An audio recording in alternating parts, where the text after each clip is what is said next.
The scent of turpentine and linseed oil was the bedrock of Elias Thorne's existence.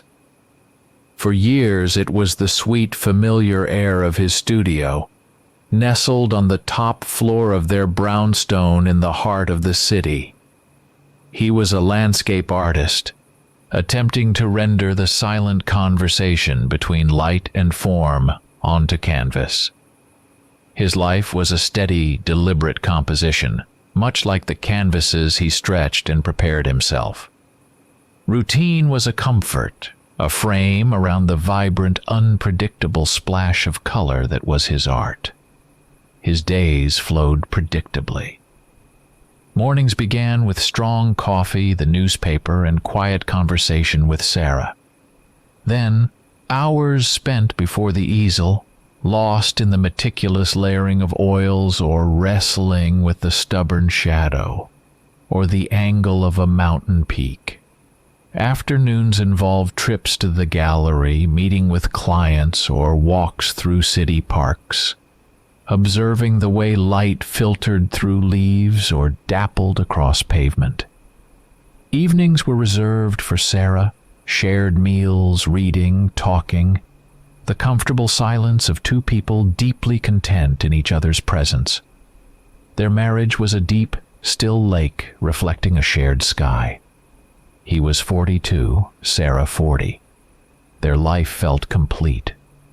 He often thought back to how improbable their meeting seemed, a deviation from his carefully composed life. He took a rare trip out of the city, seeking inspiration in the sprawling national forest upstate. He hiked a less-traveled trail, sketchbook in hand, captivated by the dense canopy filtering the afternoon sun into shifting emerald pools on the forest floor. That's when he literally stumbled upon her.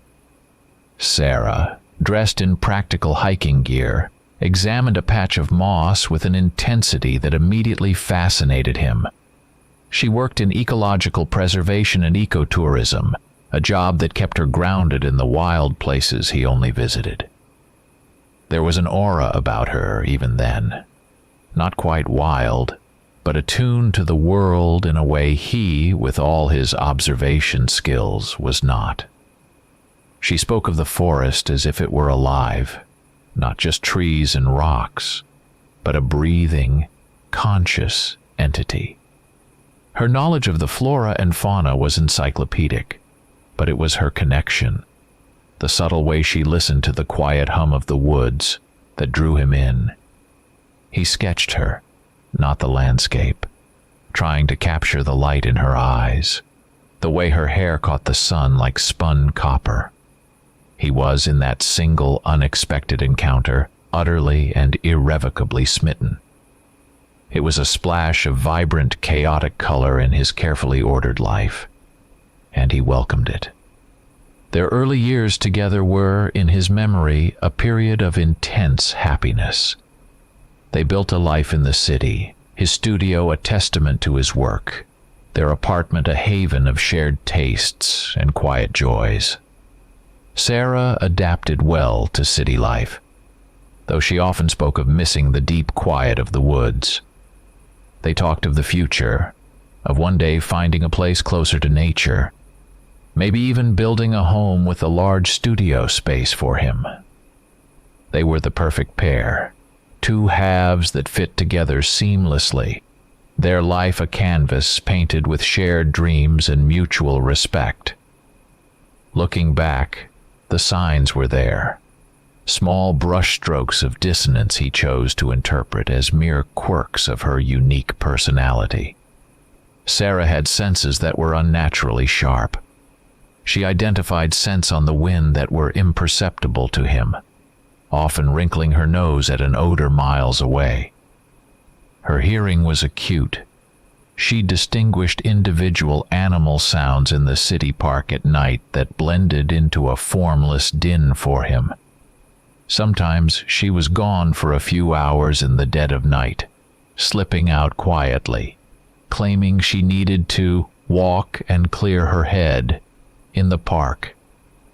He attributed it to stress from her demanding work or a lingering need for connection with the natural world.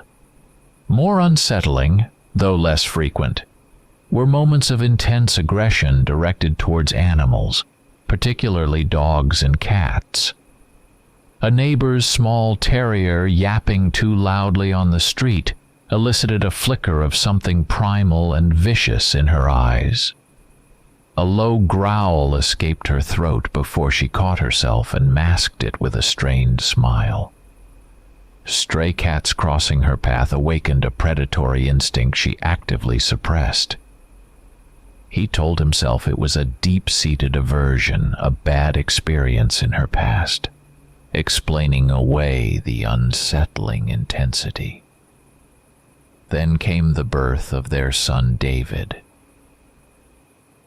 His arrival was a joy that transcended everything. Elias held the tiny, perfect form in his arms, awash in a love so profound it felt like the universe had expanded just for them. David was everything they hoped for, calm, curious, with his mother's intelligence and his father's gentle nature. David thrived in their city apartment, a quiet, introspective child who loved books and building intricate structures with wooden blocks. He fit perfectly into the composition of their family, a vibrant central figure that solidified the normalcy Elias cherished. The apartment, with its tall windows overlooking the cityscape, its walls adorned with Elias's landscapes, felt like the physical embodiment of their civilized, peaceful existence, a fortress against the chaotic unknown. Elias was a husband, a father, an artist, and deeply, profoundly happy in the life he had built. The dark truth was hidden beneath the surface. The announcement came unexpectedly, delivered over dinner one Tuesday evening. Sarah laid down her fork, her expression serious.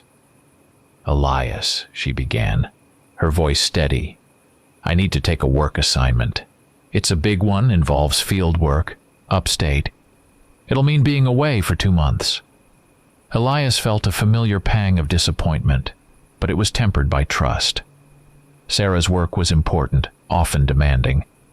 He knew she was dedicated. 2 months? That's a long time, love. Everything all right? "It's fine," she assured him, reaching across the table to take his hand.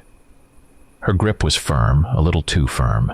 "It's just a critical project. Ecosystem recovery in a protected area. It's remote. Minimal contact. I'll be with a team." She met his eyes, her gaze unwavering. "I wouldn't go unless necessary. This was a significant step for my career. For our future." Her explanation was detailed, plausible. She spoke of specific environmental indicators, preservation techniques, the importance of undisturbed fieldwork. Elias, despite his reluctance to be without her for so long, believed her. It sounded exactly like the kind of vital, demanding work she was passionate about. He squeezed her hand. "Okay," he said, sighing softly. "Okay. We'll miss you terribly, David and I. But I understand. Go do what you need to do." Her relief was palpable, a tension draining from her shoulders he hadn't realized was there. She smiled, a wide, genuine smile that erased the worry from his mind. But the critical project was a lie, a carefully constructed facade. Sarah did not go to a protected ecosystem. She returned to the cage she had fled years ago. She was a werewolf, a fact she meticulously hidden from Elias, a secret buried beneath layers of manufactured normalcy. She belonged to a pack, governed by ancient, brutal laws. The most absolute of these laws dictated that a female werewolf, upon reaching maturity, bonded with the pack's alpha, a union intended to strengthen the bloodline and secure loyalty. Sarah defied this, abandoning her pack and the alpha she was destined to marry, choosing a life of selfish freedom among humans, a life of deceit. Her flight was a profound violation, not just of pack law but of trust. The Alpha, a male named Kyle, was not a caricature of evil. He was, by the standards of their world, a just and formidable leader, burdened with the responsibility of maintaining order within the pack, and, more importantly, preventing their world from colliding disastrously with the human one. He believed Sarah dead, lost to the dangers outside the pack's territory, learning she was alive and had built a life, a family with a human. It was an unforgivable betrayal in his eyes, not just of him personally but of the very laws that governed their existence. Sarah returned to the pack territory, compelled by a single, driving fear. Kale had finally located her and would come for her, exposing her world to Elias and David and destroying them. Her return was a strategic retreat, a desperate gamble. She presented herself to Kyle, offering her submission, feigning a weariness with the human world, a regret for her past actions. She deliberately hid the truth of her marriage and her human son. She watched Kale carefully, reading the complex mix of relief, anger, and weary acceptance in his eyes. He was obligated by law to accept her back, but his pride, his sense of justice, was deeply wounded. Her plan solidified in the days that followed. She would stay, outwardly comply, let Kale believe she had returned to her place. And she would wait for an opportunity. Escape once had been difficult. Escape a second time, with the Alpha's gaze fixed upon her, required something more radical. She needed leverage, a disruption, and then came the pregnancy. She conceived quickly, carrying Kale's child. This was the chance she had been waiting for. Pregnancy in her kind was physically demanding, a period of vulnerability where their power was muted, their focus turned inward. Kyle, seeing her condition, relaxed his vigilance. He believed the pregnancy was proof of her renewed loyalty, a biological chain binding her to the pack and to him. He was wrong. Instead of resigning herself to her fate, Sarah felt a surge of cold determination. Her plan, once a vague notion, sharpened into a deadly intent. She used her perceived weakness as a shield. She waited until the time was right. Then she killed Kyle. She severed ties with the world of the pack definitively, and she took the Alpha's child with her. 2 months later, Sarah returned to the city apartment. Elias greeted her with overwhelming relief and joy. He saw his wife, looking tired but undeniably his wife, back from a difficult work trip. She spoke vaguely of the challenges, the isolation, the success of the project, but avoided details. There was a guardedness about her, a subtle tension in her movements, but Elias attributed it to the rigors of her field work. She was eager to return to their routine, to him, to David. Soon after, the second surprise arrived. Sarah was pregnant. Elias was ecstatic. A second child. His heart swelled with uncomplicated joy. He did not question the timing or look for signs, trusting her implicitly. They had been reunited after 2 long months, and they conceived. He saw the miracle of life, the expansion of their family, the future he always envisioned. The dark truth, that the child she carried was not his, but the offspring of the Alpha she had betrayed and planned to murder, a child of the world she sought to escape, remained hidden, a terrible seed of fate growing silently within the illusion of his perfect ordinary life. The irony was absolute. Elias, in his innocent joy, was utterly blind to it. The birth of their second son, whom they named Finn, was fraught. The labor was difficult, fraught with a raw animal intensity that unnerved Elias. When Finn finally arrived, he was large. The nurses remarked on his size, calling him a healthy bruiser. But Elias saw something more. Finn was dense, heavy in his arms, with disproportionately large hands and feet, and a strange, watchful intensity in his eyes that seemed too old for a newborn. Sarah, exhausted but relieved, watched Finn with an intense attention, her gaze rarely leaving him. Elias mistook it for the fierce protectiveness of a new mother.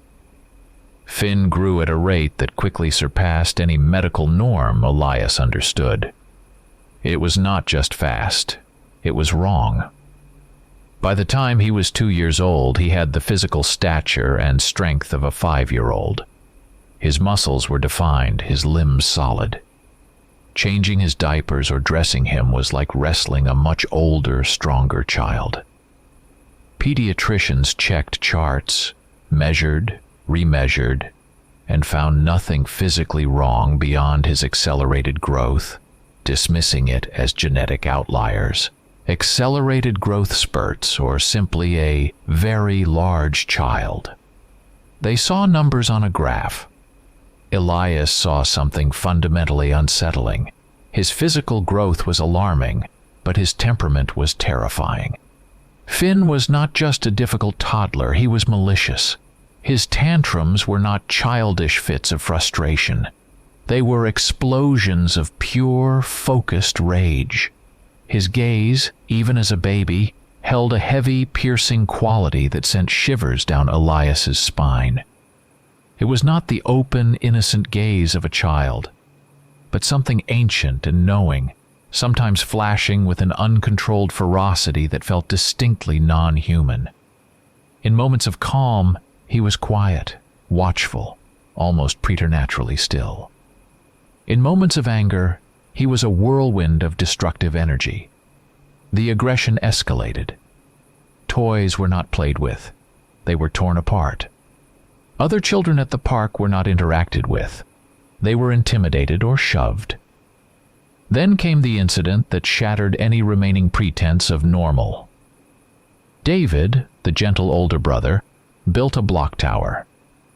Finn, 2 years old but standing nearly as tall as David's 4, swatted it down. When David protested, Finn snarled, a low, guttural sound that was deeply unnatural, and lunged. He clamped down with shocking force on David's arm. David screamed, a sound of pure terror and pain. Elias raced over, tearing Finn away. The bite mark was deep, tearing the skin, already bruising with alarming speed. Elias felt a cold wave of shock. This was not a child's bite. This was something else. Before Elias could fully process the injury, Sarah was there, her face pale, her movements sharp and urgent. She quickly examined David's arm, pressing the wound, her fingers moving with a strange, knowledgeable precision that Elias found unnerving. She cleaned it, bandaged it tightly, all the while murmuring reassurances to David that felt forced. Elias saw the look in her eyes, not just concern for David, but a desperate need to minimize, to hide the true depth and nature of the injury. It was the bite of a predator, not a toddler. Distraught and desperate, Elias sought answers in the world he understood. He took Finn to a succession of pediatricians, specialists. They ordered tests, finding nothing physically wrong beyond his accelerated growth. They suggested behavioral therapy. He took Finn to a child psychologist. The psychologist spoke of potential conduct disorders or dissociative identity disorder, a complete misinterpretation of the two distinct natures warring within his small body. But none of them explained the growth, the strength, the terrifying gaze, the nature of the bite. They offered labels and coping strategies. They offered no solutions. Elias was hitting a dead end. the scientific, rational world failing to contain the anomaly that was his son. It was after the biting incident and the fruitless medical consultations that Sarah began pushing for a move. Hard. She spoke of the city being too stifling for Finn, the constant noise and crowds overwhelming his sensitive nature. "He needs space, Elias," she argued, her voice earnest. "He needs to be outside, to run, to be near the woods like I was. It's not healthy for him here. Look at him. He's restless." Her argument stemmed from maternal concern, a logical step to take for a child struggling with urban life. She spoke of finding a house with land near a forest, a place where Finn could, as she put it, find his balance. Her true motive was to remove Finn from a human environment where his true nature would be impossible to conceal, and bring him closer to the wild, where she could begin to train him, teach the young pup control before his instincts became uncontrollable. Despite the seemingly sound reasoning, a cold dread settled in Elias's gut. He loved their city life, his studio, the familiar comfort of their routine. This move felt less like a gentle adjustment and more like an irreversible step into the unknown. A premonition, formless and unsettling, whispered that this was not just about finding a better environment for their son. It felt like a retreat, a calculated repositioning dictated by something he couldn't grasp, something rooted in the strangeness that clung to Finn, and he was beginning to suspect, to Sarah herself. The shadow over their family grew, and the proposed move felt like stepping deeper into its reach. The house they found was exactly what Sarah had described, almost too perfect. It sat on a small hill overlooking a dense, old-growth forest, miles outside the nearest small town. There was land, plenty of room for Finn to run, and a large detached barn that was easily converted into a studio for Elias. The air was clean, scented with pine and damp earth. Elias tried to embrace the change, telling himself this was the pastoral dream they had once spoken of, a return to nature that would heal whatever ailed his son. But the isolation was profound. The silence of the woods felt less peaceful and more watchful. Their new home, while spacious and surrounded by natural beauty, also felt like a cage, cutting them off from the familiar world. For a short while, the move seemed to validate Sarah's claims. Finn was calmer. The constant stimulation of the city was gone, replaced by the quiet grandeur of the trees. He spent hours gazing out the large windows facing the forest, a strange, focused stillness replacing his usual agitated energy. Elias, desperate for a solution, breathed a sigh of relief. This was the answer.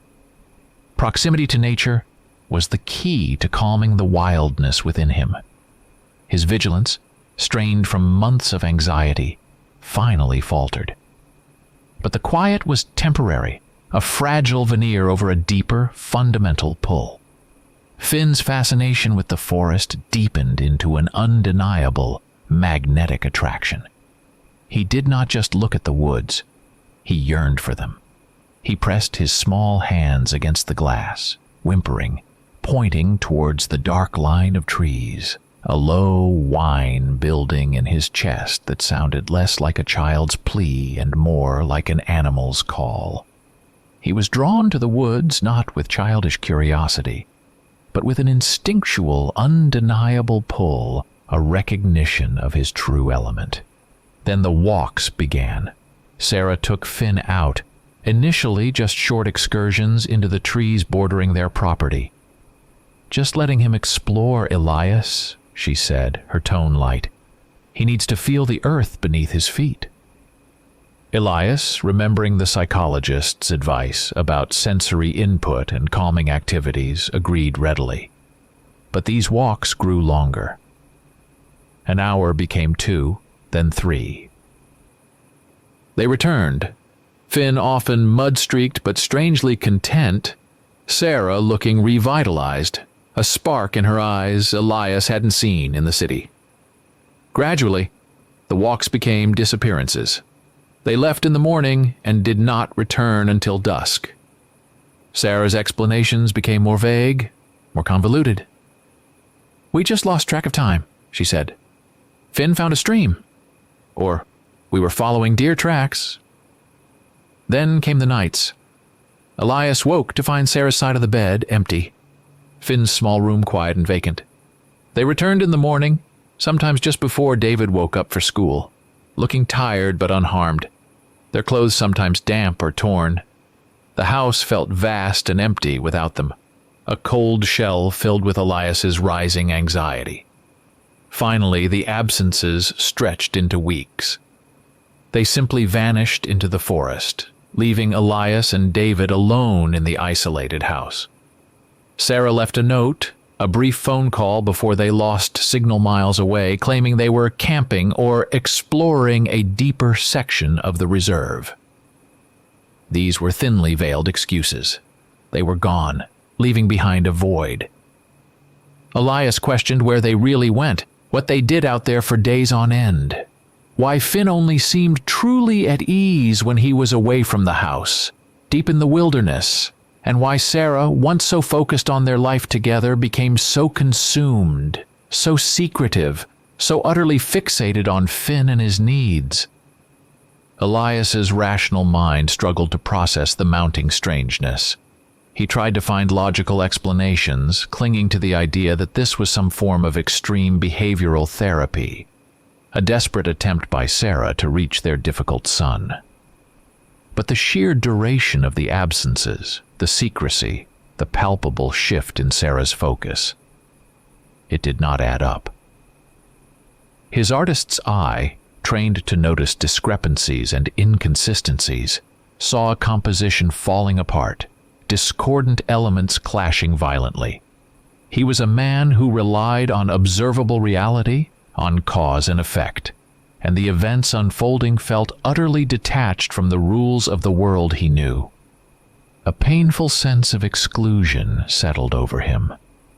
Sarah and Finn shared a bond, a connection that existed out there, in the dark heart of the forest, a secret world from which he and David were explicitly shut out. He saw the way Sarah looked at Finn after these excursions, a look of fierce pride and understanding that bypassed Elias entirely. He felt like an outsider in his own family, a relic of a life Sarah steadily dismantled, piece by piece. The loneliness was profound, fueling a growing determination born of both fear and a desperate need to understand, to pierce the veil of secrecy that had descended over his wife and youngest son. He had to know what was happening in that forest. He had to know the truth. The decision felt less like a conscious choice and more like an inevitability, the logical endpoint of months of gnawing uncertainty. Elias had endured the long absences, the vague explanations, the crushing weight of being shut out. He could not stand it anymore. He had to know. The fear was a cold, heavy stone in his gut, fear of what he found, but it was outweighed by the desperate need for clarity. He followed them.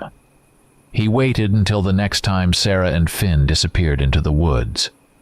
It was late afternoon when they left, Sarah carrying a small backpack, Finn walking beside her with a strange, eager stride that belied his age. Elias gave them an hour's lead, enough time for them to get deep into the dense woods behind the house. He told David he was going for a walk, something he did often now to clear his head, and grabbed a flashlight and a compass. He felt absurdly like a character in a B-movie, but the truth was terrifying. The forest floor was thick with pine needles and fallen leaves, muffling his footsteps, but also making the going slow. The trees pressed close, the canopy overhead quickly swallowing the remaining daylight. The deeper he went, the darker it became, the sounds of the forest magnifying, the rustle of unseen creatures, the snap of a twig that sounded like a gunshot, the mournful sigh of the wind through the branches. Every shadow writhed. Every rustle was a potential threat. His heart hammered against his ribs, a frantic drumbeat against the oppressive silence. He was terrified, but the image of Sarah and Finn, walking calmly into this unsettling darkness, propelled him forward. He tracked them by following the faint trail they left, disturbed leaves, a broken branch.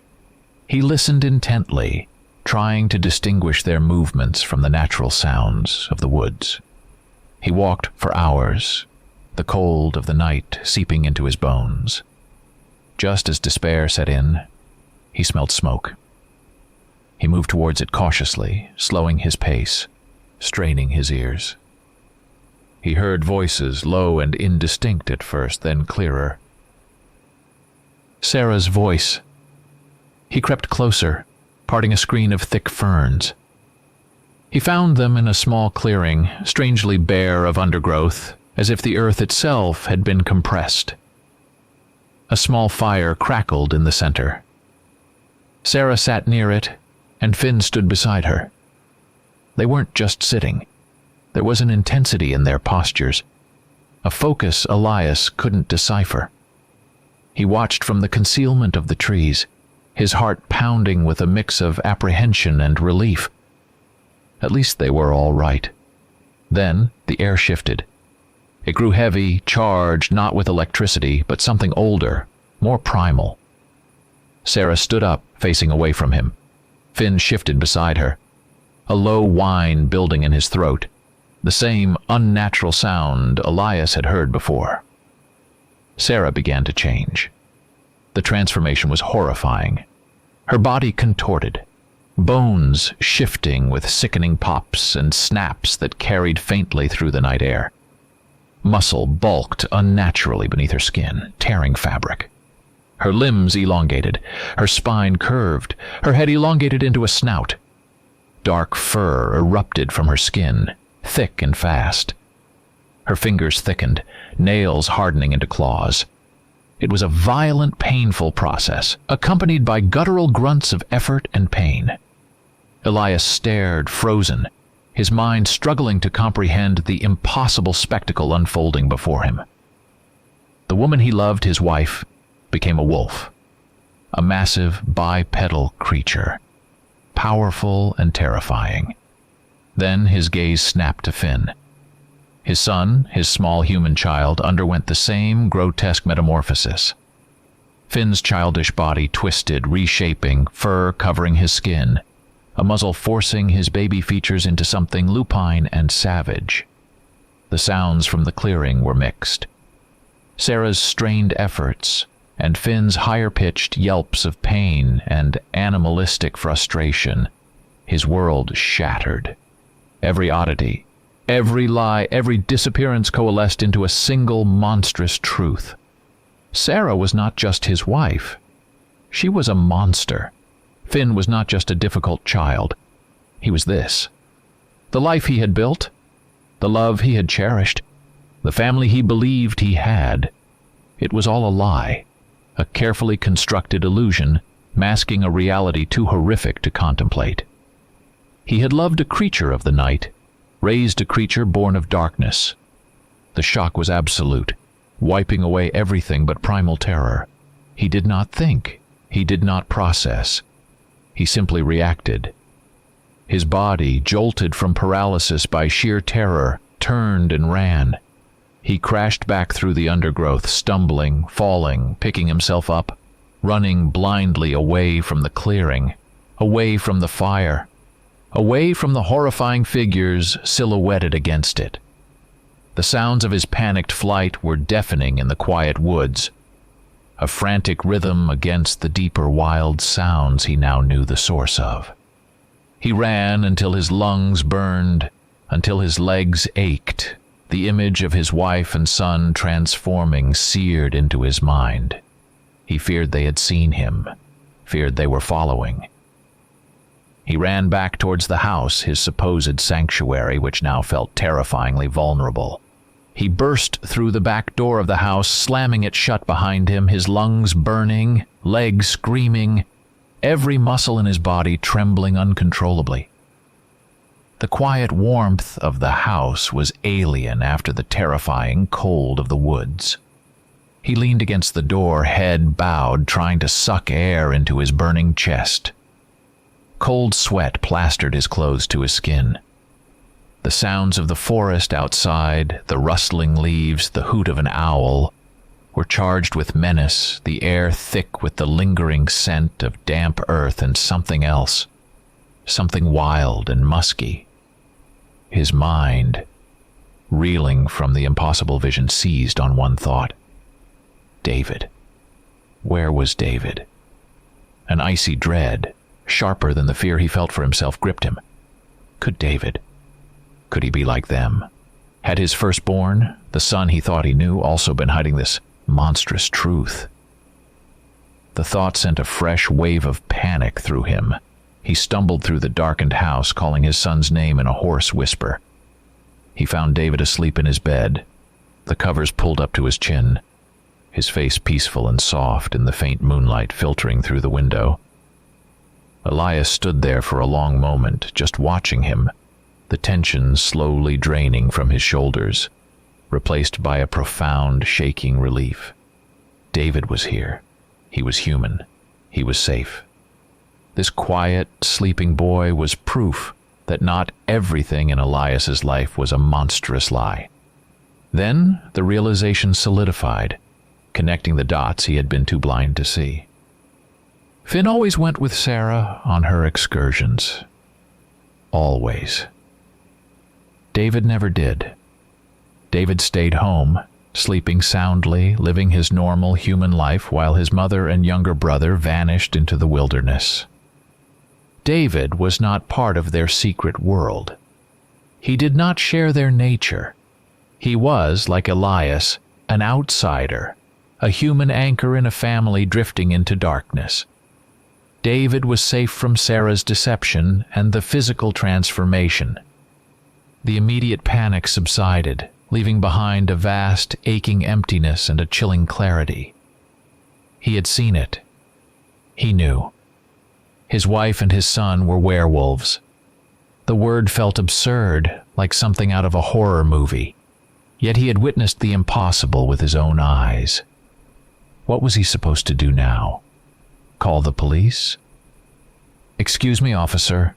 My wife and son turn into wolves and run around in the woods." They would think he was insane. A psychiatric hospital. He was a rational man, an artist grounded in the visible world, but he could not explain this. There were no human systems equipped to handle this reality. He was utterly alone with this terrifying truth. Despite the horror, despite the betrayal, the love for Sarah, the woman he had married, the mother of his children, was still tangled with the revulsion. And Finn was his son. He had raised him, loved him, worried over him. He could not simply abandon them to the woods. A deep, irrationally hopeful part of him clung to the idea that there was an explanation, a way to understand, a way back from the abyss that had opened up before him. He had to wait. He had to wait for them to return. He needed answers. He needed to understand why. This decision, born of a complex brew of fear, love, desperation, and a stubborn refusal to accept this new, monstrous reality, was the hardest he had ever made. The house, once a sanctuary, felt like a trap, and the surrounding forest, no longer beautiful and serene, was a place of lurking terror. The next 2 days were an agonizing eternity. Elias stayed in the house, keeping David close, trying to maintain a semblance of normalcy for his older son, who was oblivious to the true nature of the unfolding nightmare. Every creak of the old house, every rustle of leaves outside, sent a jolt of adrenaline through him. His questions were, was that them? Were they coming back? In what form? Would they be the wife and son he knew, or the creatures he had seen? Fear was a constant, cold companion, but beneath it churned a desperate, almost sickening impatience.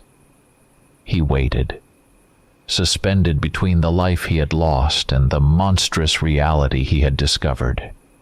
Bracing himself for a confrontation he knew he was utterly unprepared for.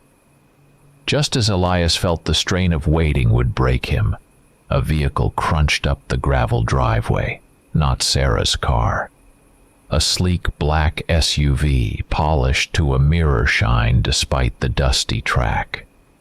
A man emerged, tall and impeccably dressed in clothing that was jarringly out of place in this remote setting. He moved with an easy, predatory grace. His face was smooth, his eyes sharp and intelligent, but there was something about him that was too controlled, too perfect. He did not look like law enforcement, but he exuded an undeniable aura of authority. The man approached the house, his expression one of grave concern that did not reach his eyes. Elias, wary but desperate for any kind of outside presence, met him on the porch. "Mr. Thorne?" the man said, his voice a low, resonant baritone. "My name is Cale. I apologize for the intrusion, but I have urgent and rather disturbing news regarding your wife." Elias felt a cold dread curl in his stomach. "My wife?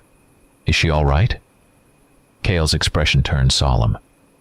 "Mr. Thorne, what I am about to tell you is going to be difficult to accept, but you must listen carefully. Your wife, she is not what she seems. She is not human. She is a rogue operative, highly dangerous, a member of a clandestine organization that has been disrupting peace." His words were precise. She is, to put it plainly, a monster, a killer who abandoned her post and has been living under false pretenses. He spoke of her as a dangerous anomaly. He detailed her flight from her post, her deceptive integration into human society. He painted a picture of her as a heartless, manipulative entity who had used Elias and their life together as a shield, a means to escape detection. She is dangerous, Mr. Thorne, not just to you, but to anyone close to her. She ran from judgment, she ran from her past, and she used you to do it. To Elias, listening to this stranger calmly dismantle his life with such cold certainty, it felt like another layer of reality peeling away. The man's words were horrifying, yet they resonated with the monstrous transformation he had witnessed. Kyle was the alpha. He carefully omitted the full truth.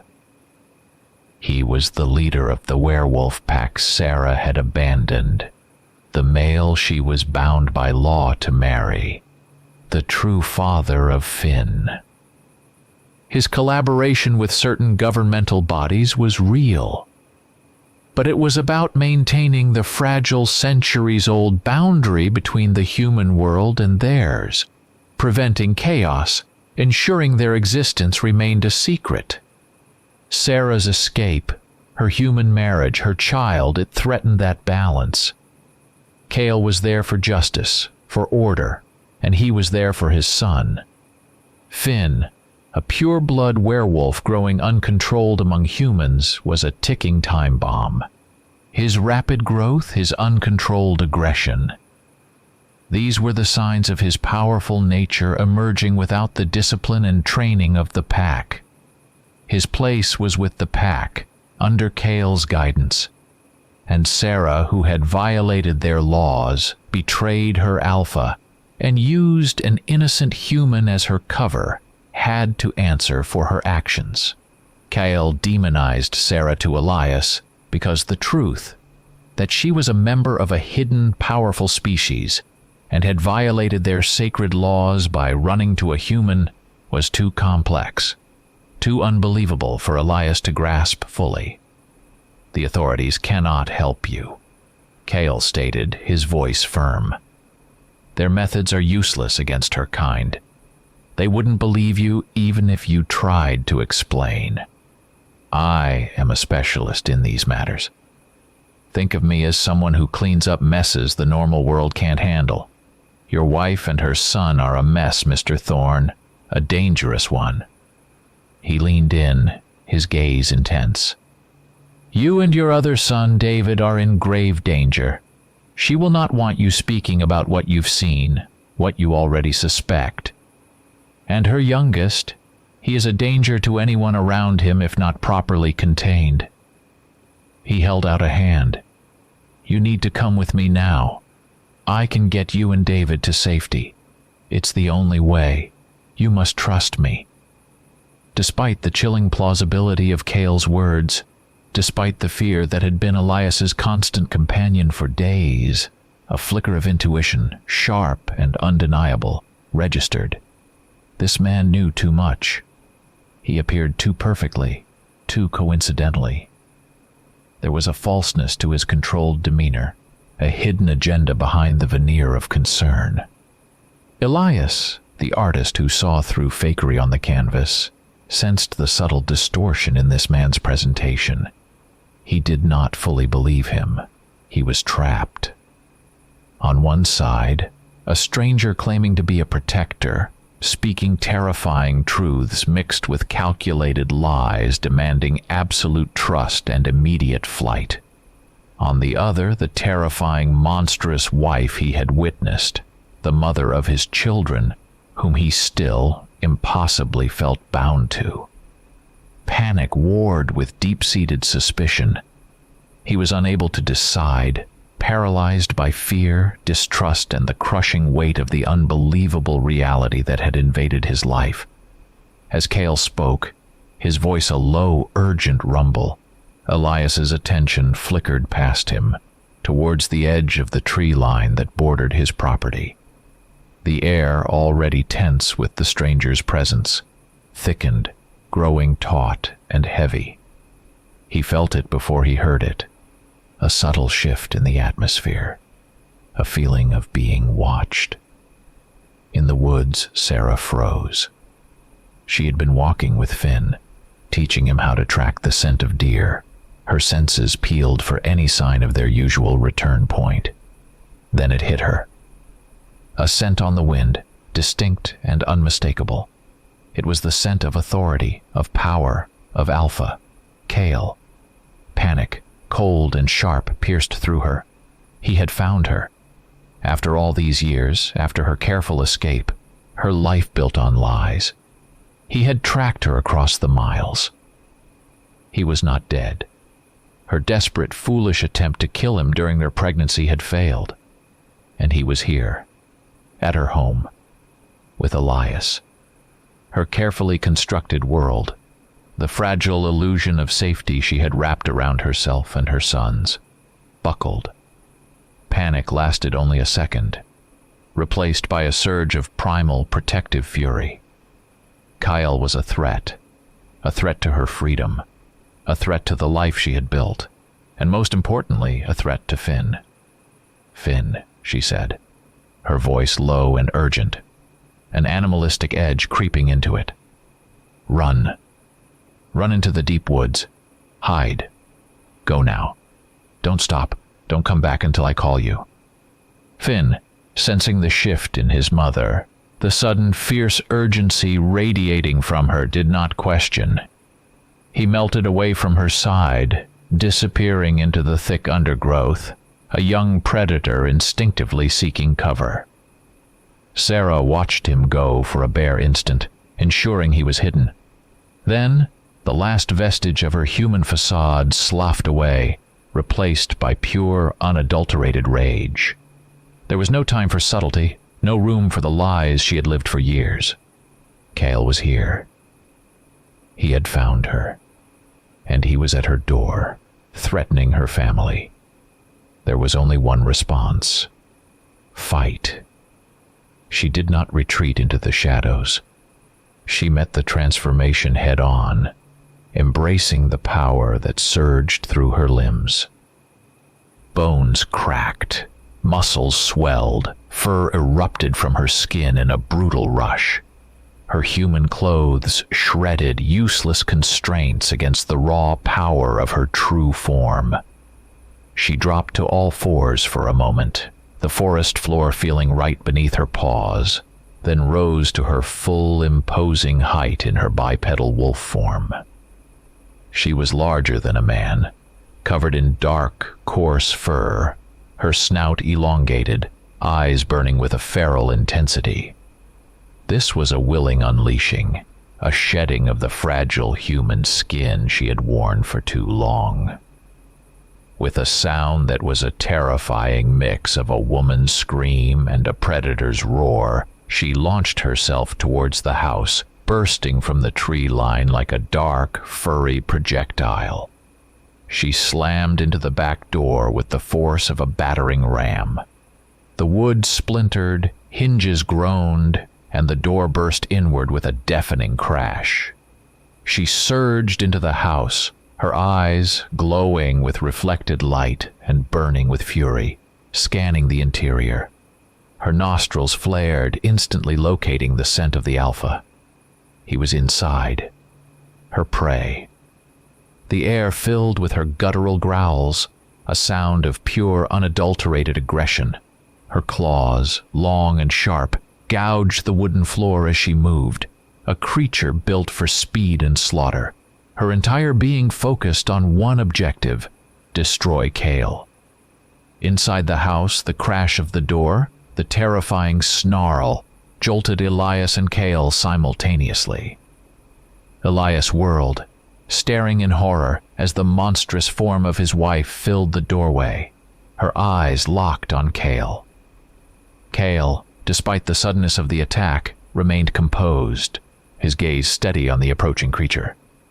Thorn. Kyle's voice snapped, cutting through the cacophony. It was not the smooth baritone from moments ago, but deeper, rougher, vibrating with a latent power. Get out! Take David and run! She will tear you apart. I will hold her.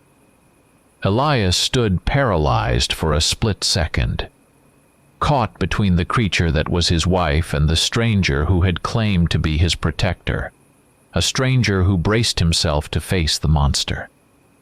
The command, the sheer, immediate danger, finally broke through his shock. Run. He had to run. The sight of his wife, a snarling, powerful wolf creature bursting through the door, was the final, annihilating blow to Elias's perception of reality. Cale's shout, sharp and urgent, cut through the chaos, providing a single, desperate directive. Run! With a raw cry of terror, Elias spun, his only thought to get to David.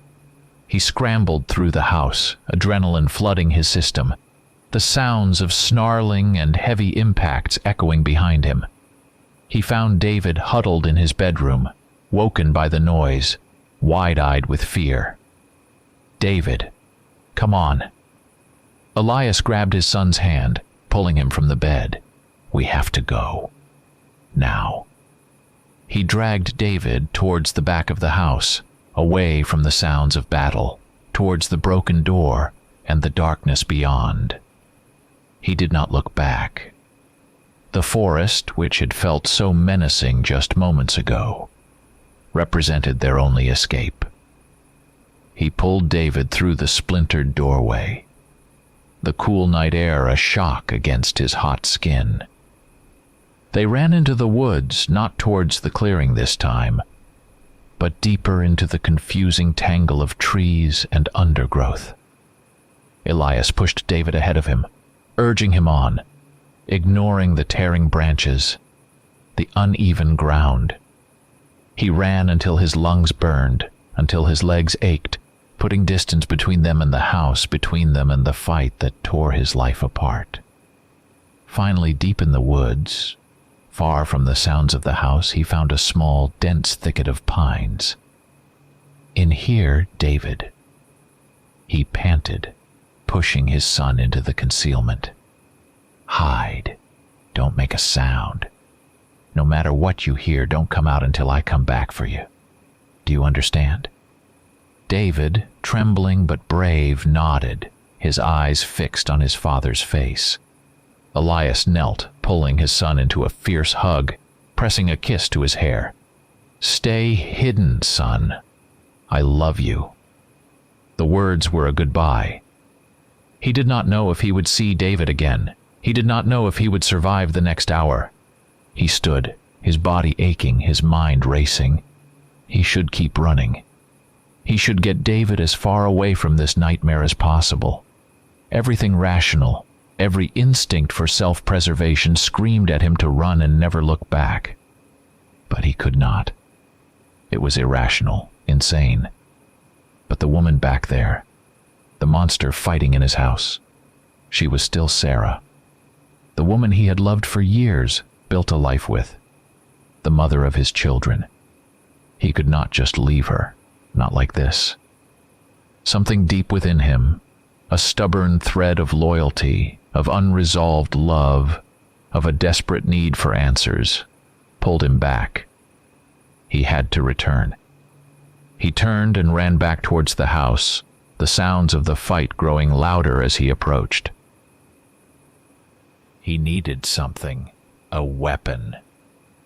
He ran towards the small detached garage near the house. Inside, hanging on the wall, was a shotgun he kept for potential wildlife threats. He fumbled with the lock, his hand shaking, yanked it from the rack, grabbed a handful of shells, and loaded it clumsily. He looked at the familiar weapon in his hands, feeling a profound sense of inadequacy. What was a shotgun against that? Against the creatures he had seen? It felt pathetic. A human toy against a primal force of nature. But it was all he had. He ran back to the house, gun held tight, heart pounding. The sounds of the battle were horrifying now. Snarling, tearing sounds, the crash of furniture, guttural roars that vibrated in the air. His home, his sanctuary, was ripped apart by monsters. He edged around the side of the house, approaching the shattered back door. He peered inside, bracing himself for the carnage. The scene was surreal, a tableau of nightmare framed by the ruined doorway. The living room was a wreck. Furniture overturned, lamps smashed, claw marks gouged into the walls. And in the center of the destruction stood Cale. He was in his full wolf form, immense and powerful, standing on two legs, his fur dark, and his eyes glowing with a strange, focused intensity. He was terrifyingly real. Yet despite his size and power, there was a sense of contained energy about him, a grim determination. He was an enforcer. Lying on the floor near Cale was Sarah. She had somehow shifted back to her human form, wounded and bleeding, her clothes torn, her body curled defensively.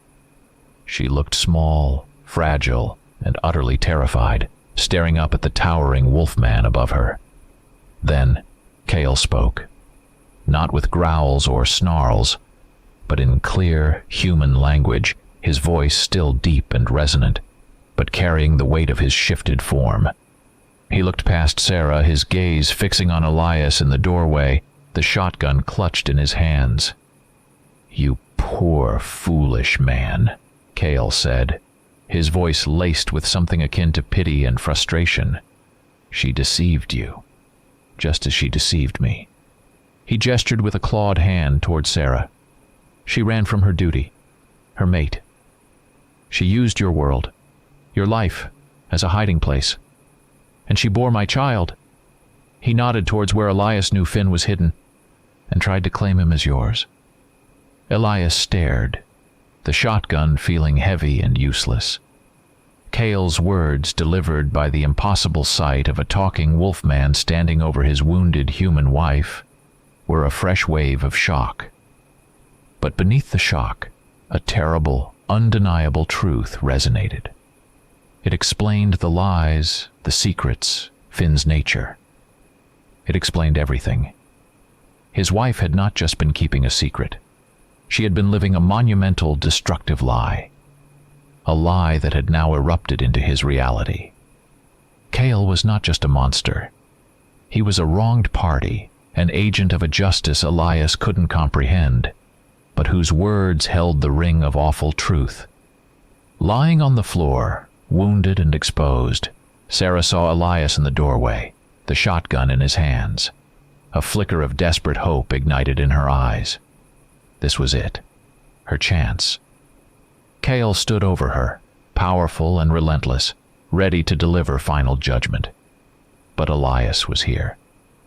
Elias, who still loved her, who believed her to be his wife, his human partner. He was her last weapon. She let out a weak, moaning sound, clutching her side. "Elias," she whispered, her voice thin and trembling, pitched just right to sound fragile and human. "Help me. He's going to kill me. He's a monster." She did not look at Cale, keeping her gaze fixed on Elias, pouring every ounce of her energy into her performance, playing the terrified victim at the mercy of the hulking beast. It was her most potent skill, honed over years of living a double life, the ability to make others see only what she wanted them to see. Cale's patience, stretched thin by Sarah's years of deception and her defiance, snapped. He lowered his massive head, a deep, rumbling growl vibrating in his chest. "Silence, you pathetic liar," he snarled, his voice shaking with rage and disgust. He looked at Elias, his wolf eyes narrowing slightly. "Do you see now, man? Do you see the depth of her deceit? She would use you, sacrifice you, anything to save her own skin." He shifted, taking a step towards Elias, not aggressively, but with the clear intent of getting him out of the line of fire. "Get out of here, Thorn. This does not concern you. Leave us. Go back to your human world before she gets you killed too." His voice was hard, commanding, but held a note of protective urgency towards Elias. He did not want to harm this man, this innocent caught in the crossfire of Sarah's lies. Elias stood frozen, caught between the raw, animalistic power of the towering wolf and the pleading, seemingly helpless figure of the woman he knew as his wife. Cale's words echoed the truth he had glimpsed, confirming his deepest fears about Sarah's deceit. But her voice, her vulnerable posture, the sheer human frailty she projected, clawed at his heart. He saw the monster towering over her, and the woman lying broken on the floor. Manipulation, layered and subtle, spoke louder than monstrous truth. This giant creature was about to kill his wife. With a choked cry, Elias raised the shotgun. He aimed at the immense bulk of the wolf form. He pulled the trigger. The blast was deafening in the enclosed space, a concussive shock wave that filled the room. The muzzle flash momentarily blinded him. The shotgun kicked hard against his shoulder. Buckshot hit Cale's massive side. Bullets did not kill Cale or any fully shifted werewolf of his power, but they hurt terribly. The raw impact, the tearing of flesh, the sheer wrongness of the projectile lodged in his body sent a jolt of blinding pain through Cale. He roared, a sound of agony mixed with stunned rage. He looked down at the wounds blossoming on his flank, then his eyes, burning with fury, snapped back to Elias. Cale saw the man as a fool and pawn. Enraged by the pain and the sheer idiocy of the man, Cale surged forward, no longer concerned with protecting Elias, focused on neutralizing him. He did not intend to kill, but to remove the annoying obstacle. With a swift, powerful movement, he swatted the shotgun from Elias's hands. The weapon flew across the room, clattering against the wall. As he did so, a single deliberate swipe of his massive claws raked across Elias's leg, tearing muscle and sending Elias sprawling to the floor with a cry of pain. effectively taking him out of the fight. That single, agonizing instant when Kyle turned his full attention to Elias was all Sarah needed. She had been waiting, coiled like a snake, conserving energy, playing the part of the helpless victim. Seeing Kale momentarily distracted, seeing her chance, the vulnerability she had feigned vanished. The animalistic rage held barely in check surged through her. She did not hesitate. With a guttural snarl, she scrambled to her feet. Her body contorted, snapping back into her wolf form with brutal speed. Before Kale could fully turn back, she launched herself at him, aiming for the most vulnerable spot on a wolf, shifted or not, the throat. Her powerful jaws clamped down, her fangs piercing through fur and flesh, seeking the jugular, the windpipe. Kale roared again, not in pain this time, but in surprise and pure, desperate fury. He thrashed, trying to dislodge her, his claws tearing at her flanks. The sounds that filled the room were horrifying, the tearing of muscle, the crunch of bone, the wet, gurgling sounds from Kale's throat, the desperate, savage grunts and snarls of two apex predators locked in a battle to the death. The floor ran red with blood. The house, already ravaged by the initial confrontation, became an epicenter of pure animalistic violence.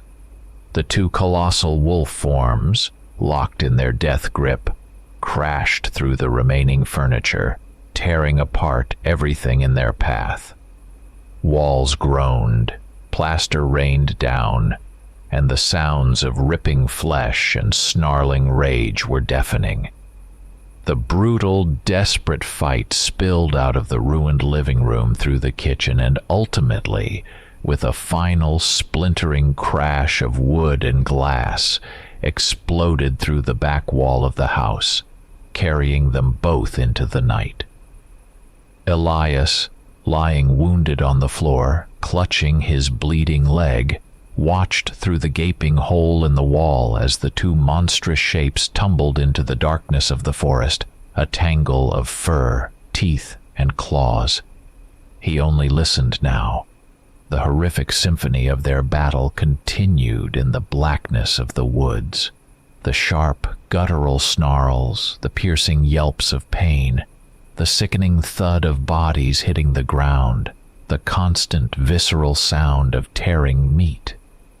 It was the sound of nature red in tooth and claw, amplified to a nightmarish degree, playing out the bloody conclusion of a conflict older than human memory. He lay there, breathing shallowly, his body numb with shock and pain, his mind struggling to process the reality of what he had just witnessed.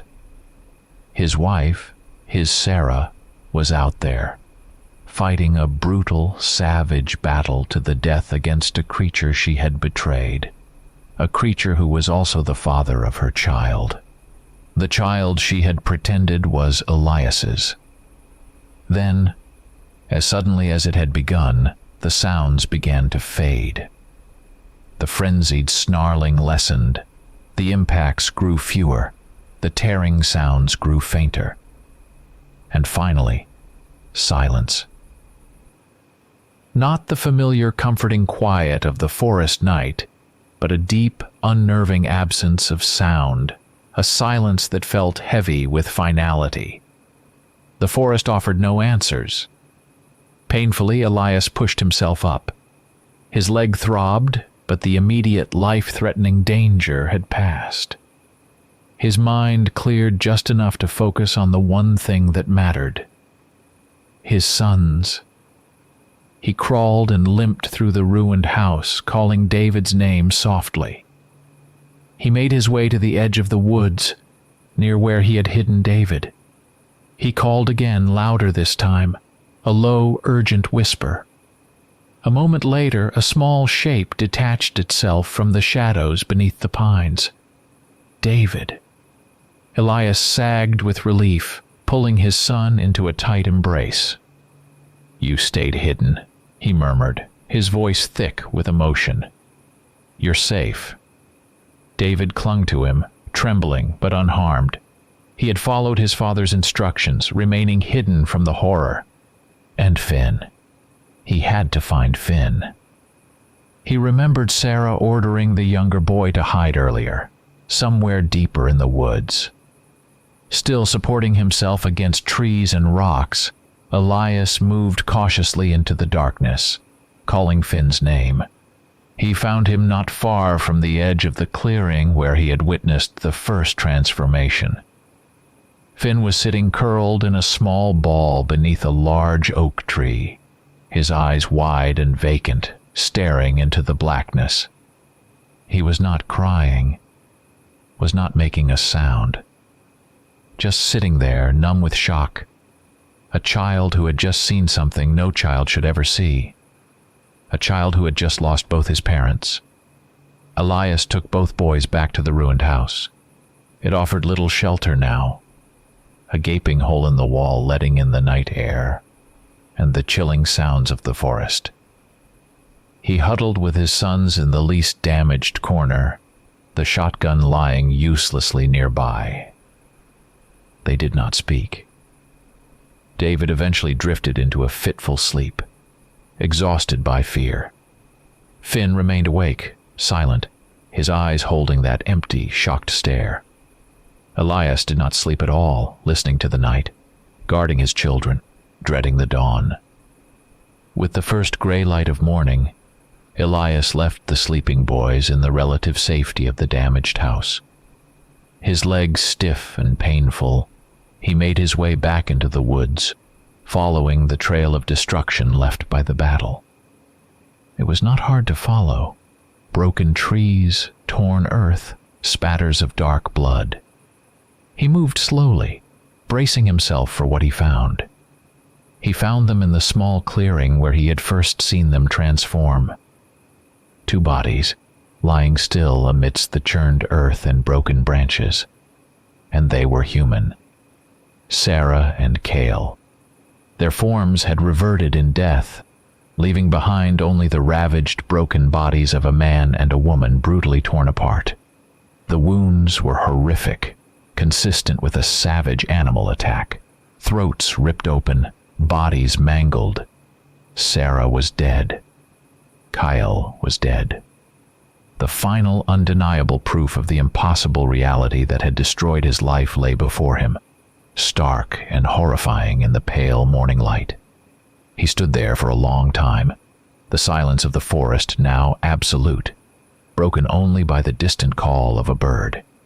His wife was gone. The monster was gone. The Alpha was gone. And in his house, waiting for him, were two children. One his blood, the other Cale's. He returned to the house. David was stirring. Finn was still sitting in the corner, his gaze fixed on the hole in the wall leading to the forest. Elias looked at Finn. The child was quiet, passive now, the fierce energy drained from him. He looked human. But Elias knew the truth now. This was not his son. This was the child of the Alpha, a creature of the wild, a potential danger. The logical course of action, the safest course, was to leave him, to return him to his own kind. But looking at the small, silent figure, a child who had just witnessed the brutal deaths of both his true parents, Elias knew he could not. He could not abandon him. This child, too, was a victim of Sarah's choices, a legacy of the hidden world that had crashed into his. He went through the house, gathering what little was salvageable. David's backpack, some clothes, the small amount of cash he kept hidden, important papers. He avoided looking at the damage, at the bloodstains, at the physical remnants of the night's horror. He took David by the hand, and gently, carefully, he helped Finn to his feet. Finn offered no resistance, following him numbly. He led them both to his car, parked some distance away from the house's immediate vicinity. He settled David in the passenger seat, buckling him in. Then he put Finn in the back. He got behind the wheel, his wounded leg protesting with every movement. He started the engine. He looked back at the house, his ruined home, standing silent and broken against the backdrop of the dark, indifferent forest. It was the grave of his marriage, the place where his ordinary life had died a violent, terrifying death. He put the car in reverse, turned it around, and drove away. Away from the house, away from the forest, away from the bodies in the clearing. He had no destination in mind, no plan for what came next. He was a man with a wounded leg, 2 children, and a future as uncertain and unknown as the world that lurked just beyond the edge of the trees. He was driving into the unknown, carrying the heavy weight of impossible truths and a legacy that was not his own.